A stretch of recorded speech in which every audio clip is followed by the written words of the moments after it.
Hi there, my name's Callie. I'm 34 years old and I'm the mother of a great athletic swimmer who's only 13 years old.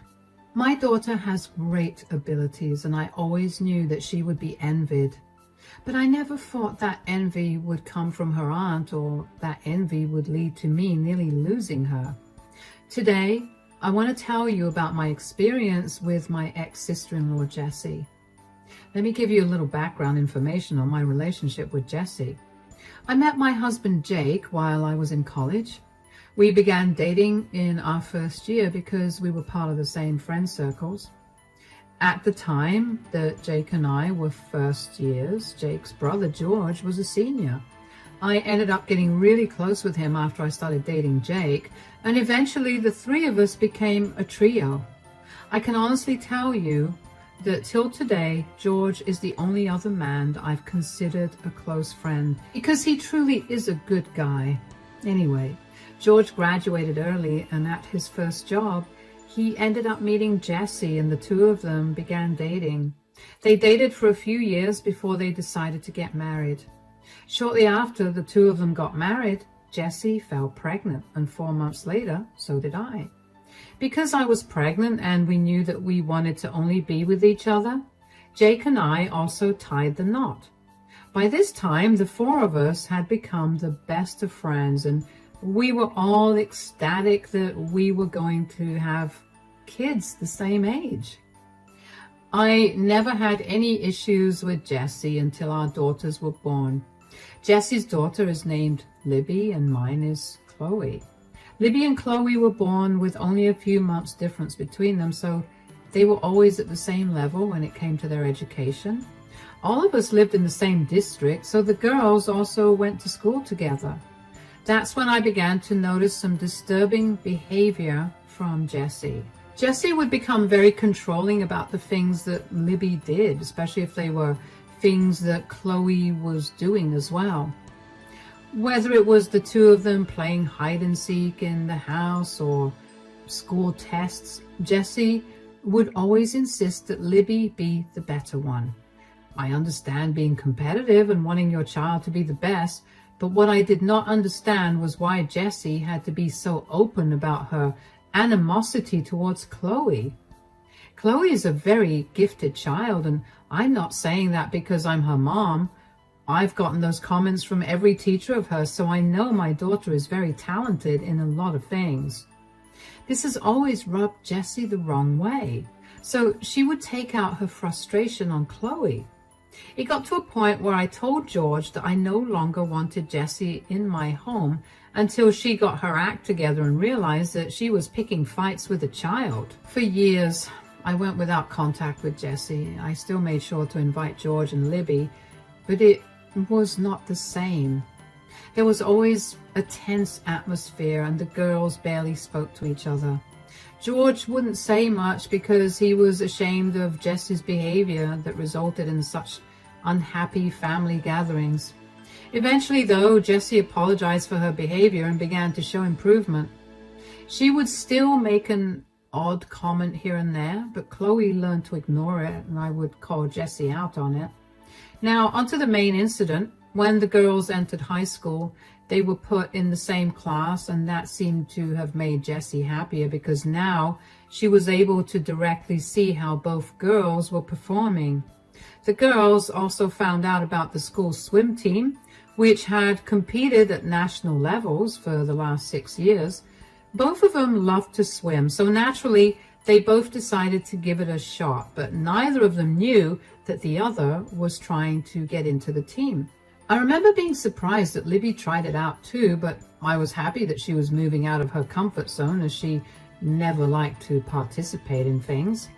Unfortunately though, Libby didn't get into the team, but Chloe did.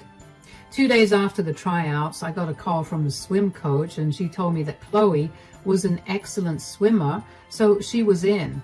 She only called me because she couldn't believe that someone with so much potential tried out, and she wanted me to be the first to know.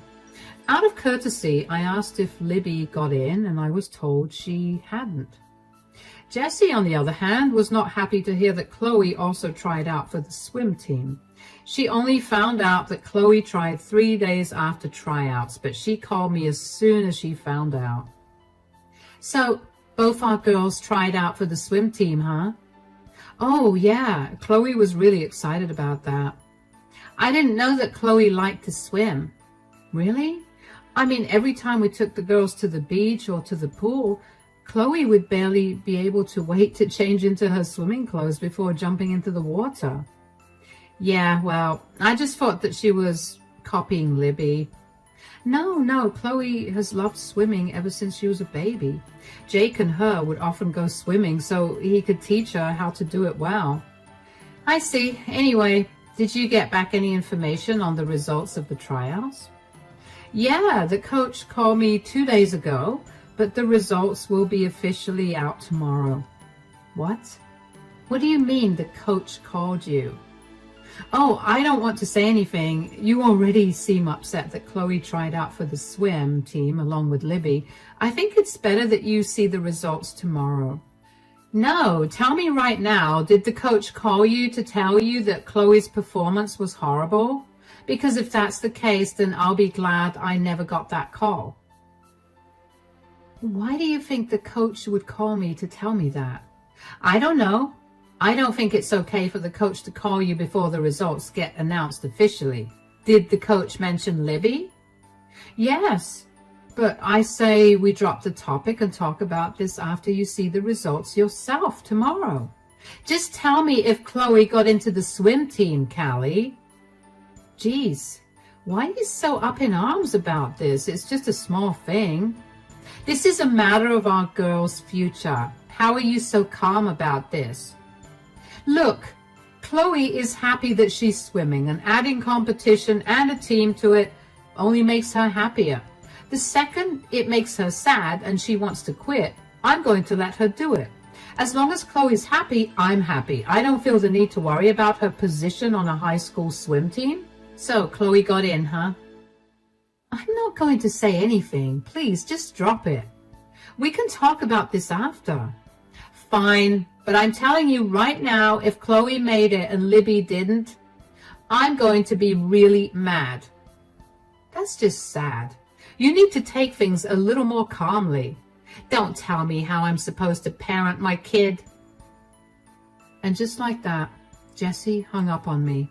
If I'm being honest, I was kind of horrified to tell Jessie myself that Libby did not get chosen. According to the swim coach, Libby's swimming ability was lower than average and definitely not a good fit for the team. I didn't want to be the one to break the news to Jessie because I didn't want her to stir something up. I figured that if she found out herself, she could do something about it at school instead of dragging me into it.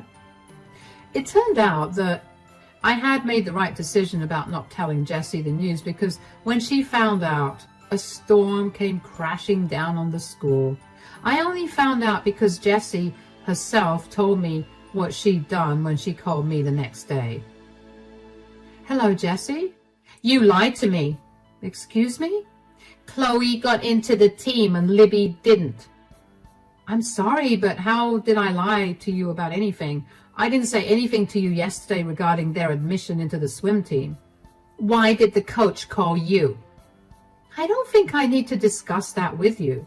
Oh, yeah? You definitely don't, because I forced the coach to tell me what she told you. Jessie, that's not okay to do. She told you that Chloe was a natural-born swimmer and that Libby was barely an average swimmer. How could you hide that from me? You were already going mad about whether Libby would get admitted, and the last thing I wanted to do was tell you that Libby was not a great swimmer. You influenced the coach somehow, didn't you? Are you saying that I bribed the coach to take Chloe into the team? Yeah. Why else would she choose Chloe? Chloe's a whole year younger than Libby. So how can she be better? What do you want me to say here, Jessie? I didn't do anything to get Chloe into the team. She's a great swimmer, and the coach recognized her talent. The coach only called me because she thought Chloe had amazing potential, and she tried to convince me to let Chloe continue swimming professionally. I asked about Libby out of courtesy, and the coach let me know that Libby was a good swimmer, just not great for a team. You can't possibly pit two tweens against each other because you're upset. So what if Chloe's a year younger? Your age has never defined your abilities. Don't try to act all high and mighty with me. I know that you did something to get Chloe into that swim team. Look, you can believe whatever you want to, but I promise you that I had nothing to do with Chloe getting into the swim team. Whatever she did it because she had the potential and her coach recognized it. Just don't make the girls hate each other because of this. I'm sure that with a little more practice, Libby can try again in a year and make it into the team. I don't want to wait a year for Libby to join the team. You've ruined her life. Jessie, please. Stop being so dramatic. Shut it. Do not expect me to be nice to you or Chloe. Once again, Jessie hung up on me. I did not understand why she was so angry at Chloe for simply being good at something. I tried my best to shield Chloe from Jessie's insults and behavior over the next few months. The issue was that Chloe and Libby were close now that they shared a class, but because Jessie hated that Chloe was on the swim team, she began to restrict Libby from hanging out with Chloe. If I stopped inviting Jessie over, then I was sure that she would not let George or Libby come over, and I did not want to lose them. Chloe learned to let Jessie's mockery roll off her back, but that would only irritate Jessie more. Eventually, I decided enough was enough and told Jessie to never come back to my house and to stay away from Chloe. As I predicted, George and Libby stopped coming over after that. George only texted me an apology, but I knew he felt torn between choosing between his brother and his best friend, and his wife. Months passed that way, and Chloe was doing great on the swim team. Sometimes I'd run into Libby at school whenever I'd pick Chloe up, and I'd check in on her, but that was the extent of my conversation with her. And then one day, I got a call from Chloe's school telling me that Chloe was found passed out in the locker room an hour into practice. I cannot even begin to tell you how scared I was. The school told me that she was rushed to the hospital, so I rushed there as well. And when I got there, the doctors were still conducting tests on her. And after a little while, Chloe's blood reports showed a high amount of sleeping tablets in her system. The doctors and nurses worked hard to flush her stomach, and when she was stabilized, they told me that she would wake up in a few hours. At that time, all I could think about was how lucky I was that the pills didn't kill my baby, and how she could have possibly gotten her hands on those pills. I ended up falling asleep when the panic settled, but I was woken up when Chloe called out to me. Mom, why am I in hospital? Oh, sweetie, you're awake. Yeah, when did I fall asleep? I remember going to the locker room and now I'm here. What happened? Well, the school called me at around 5 to tell me that you were found passed out in the locker room. The doctor ran some tests on your blood and the report said that you had a large amount of sleeping pills in your system. They had to flush the pills out of your system. Why did you take so many pills? And how did you even get your hands on them? Sleeping pills? Mom, I swear I didn't take any sleeping pills. Why would I even take them right before swimming practice? Yeah, you're right. I'm not blaming you, sweetie. I'm just freaking out, okay? It was really scary to get that call. I get that. I'm sorry for freaking you out, Mom.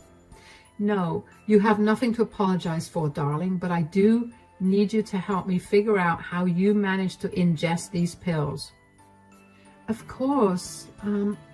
I didn't eat anything at the cafeteria or from anybody else. I only ate the food you gave me and I only drank water. Are you sure? You had to have ingested these somehow. Think harder, darling. Maybe you took a bite out of one of your friend's foods or something? No, Mom. All of them ate from the cafeteria and I was there with them the entire time, so there's no way that any of them could have slipped anything in the food. Even if they did, I didn't eat out of their plates at all. Also, they're my friends. There's no way that they would have did this to me. Okay, then did someone on the swim team give you a drink or something? Not at all. Wait, Libby handed me an energy drink today. I tried to tell her that I didn't want it, but she told me that Aunt Jessie had specifically bought it for me as an apology for her behavior. So I took it. You don't think that Aunt Jessie messed with the drink, right, Mom? I have no idea, but I wouldn't eliminate that possibility. Do you still have the drink? Yeah, it's in my backpack. All right, we'll send that for testing and we'll see. But for now, you need to rest up. You're going to feel woozy for a while. Yeah, I already feel like that. You can sleep, sweetie. I'll be right here. My head was swimming with confusion. I knew that Jessie did not like Chloe because Libby was unable to keep up with Chloe, but I never for even 1 second thought that Jessie would be capable of hurting Chloe. I knew that Libby would never hurt Chloe like that because Chloe's told me of how Libby always cries whenever she's at our place because she feels bad that Jessie treats Chloe badly and forces Libby to treat Chloe the same way. I sent the drink from Chloe's bag for testing, and in a week, I got the results. They were full of sleeping pills. I was enraged, but I knew I needed more information, so I headed to the school. Chloe was still resting at home, but word had gotten out in school, so everybody knew what had happened to her. I waited at the drop-off for Libby, and when I finally spotted her, I ran up to her. Hi, Libby, sweetie. Oh, Aunt Callie, I'm actually really busy. I need to head home immediately. Sweetie, please. I just need 2 minutes with you. I'll buy you some ice cream. It's a hot day, so I'm sure you'll like it. I'm not so sure. Mom told me to come back as soon as I can without stopping for anything or anyone. I promise you, it'll be okay. Besides, I'm your aunt, so your mom won't be too worried. How do you like the idea of an ice cream? Sure. All right. There's an ice cream shop right around the corner. Should we walk it? All right. While we're walking, I did want to ask you about something. I promise you I had nothing to do with what happened to Chloe. Sweetie, I didn't even mention Chloe. How did you know that I was going to ask about her? I mean, it seemed only natural that you would ask me about Chloe when, you know, she made it to the swim team and I didn't. I would never blame you for it or for being jealous. Are you jealous of Chloe, though? Absolutely not. I saw her tryouts and my gosh, she can really swim. As soon as I saw her and the other people who tried out, I knew that there was no way that I was going to get accepted into the team, and I'm completely okay with that. I'm sure that with a little practice. No, I don't even like swimming. What? But your mom? Yeah, she just wants me to do all the things she did in high school, and she gets mad when I don't. Oh, I'm so sorry.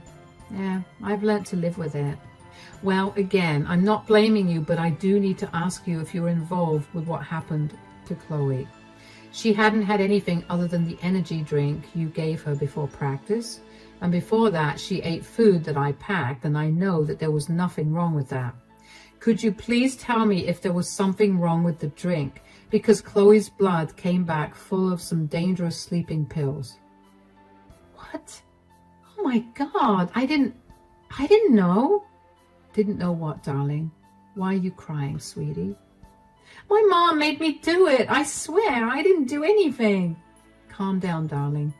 I saw Mom slip some crushed powder into the drink and she insisted I give Chloe the drink. I was concerned about it, but she convinced me that she added some extra protein to the drink. I didn't know that she put sleeping pills in the drink. Are you sure that your mom did this? Absolutely. I'm so sorry. Please don't report me to the police. Oh, sweetie, I won't do anything to you. Why don't we just have ice cream, okay? I promise you nothing will happen to you, okay? All right. I cannot even begin to describe the anger I felt when Libby told me that. I couldn't believe that Jessie would willingly hurt a child like that. I put on a smile while I was with Libby, but just before I let her go home, I asked her if she would be willing to tell the police what she told me, and she readily said yes. She told me that she was scared of getting punished, but she was even more upset at what her mother had done to Chloe. When I got back home, I discussed my plans of action with my husband, Jake, and he agreed that it was the right thing to do. So the next day, I went over to the police station and filed a report against Jessie. I picked Libby up after school and took her to the police station where she gave her statements too. And she even brought up more instances of Jessie's toxic behavior that was happening behind closed doors, like how she would punish Libby for not surpassing Chloe by not letting her eat food or not talking to her for weeks. I thanked Libby profusely for her help, and she asked me if she could stay with me for a few days. Of course, I told her she could. I called Jessie to tell her that the girls wanted to have a sleepover, and initially, Jessie was adamant about me bringing Libby back home, but eventually gave in and told me to do whatever I wanted. However, the next day, while I was at work, Jessie called me. "Hi, Jessie, I'm a little busy right now. Can you call me back in a bit?" "No, I don't care about what you're doing right now. I have to speak to you right away." "What is it? Do you mind explaining why I have a bunch of policemen searching my house right now?" How would I know why the police are involved in your life? Did you do something to warrant a police visit?" "Do not play dumb right now. I know that you pressed charges against me and they're here to conduct some investigation." "Oh, right. I found out that you were the one who tried to drug Chloe, so I felt like it was only right that you face the consequences for your actions." "Why in the world would I drug Chloe? Are you out of your mind?" Chloe's reports showed an excessive amount of sleeping pills in her bloodstream, and other than the food I gave her, she only drank the drink that Libby handed her. Libby told me that you forced her to give Chloe that drink. "Are you seriously pressing charges against me based on the word of a child? You know kids like to make stuff up." "Kids, yeah, but teens, they don't make up outrageous lies like this." "Oh, believe me, you have no idea how calculating and manipulative teens can be. You need to drop these charges against me right away and get these stupid cops out of my house." "Why do you not want the cops in there? I mean, if you have nothing to hide, you shouldn't be so worried about a bunch of policemen snooping around." "I'm innocent. I just do not like people snooping in on my stuff. Look, I need to find out what happened to my daughter, and if what Libby said was true, you're going to suffer." "Okay, if we're going to trust Libby, tell me why I would even want to hurt a child." "If I remember correctly, you hated the fact that Chloe got into the swim team, that you desperately wanted Libby in. So what? You think I'm some pathetic, vengeful mom who hurt a child to get what she wants?" "Well, you said it, not me. And before you come at me, I want you to think back on how you've been treating Chloe ever since she got in. You were mean, and you always ignored her. She tried to talk to you about it, and all you did was tell her to leave you alone. Just because you couldn't behave like a mature adult doesn't mean that the law won't treat you like one. You have no proof of anything, and these cops won't find anything either. Stop trying to meddle in my life with your crazy theories." "I'm not trying to meddle with your life. I'm trying to get justice for my daughter, whom you have hurt. You're lucky you put just below the lethal amount of sleeping pills in her drink. If you think the drink was the problem, how are you sure that Libby wasn't the one who spiked the drink? Why am I being blamed?" "Wow, you have no shame, do you? How can you just throw your daughter under the bus to save your skin?" "I know it wasn't Libby, because she seemed genuinely distraught. She gave her statements to the police and swore they were true." "She what? That girl is going to regret messing with me. I want you to send her back home right this instant."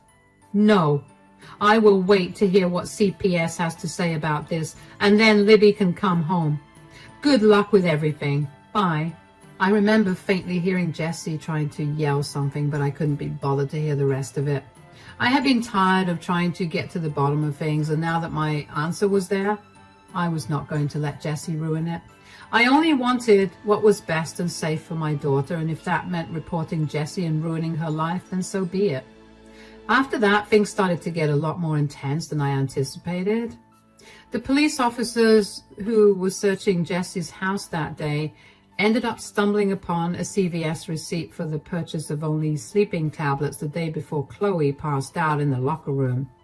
They questioned Jessie about where the pills were, But she insisted that she didn't know. And thankfully, one of the neighbors had a security camera that lined up directly with the sidewalk right outside of Jesse's house. So it managed to capture Jesse throwing something out in the garbage bin right before the garbage collectors came.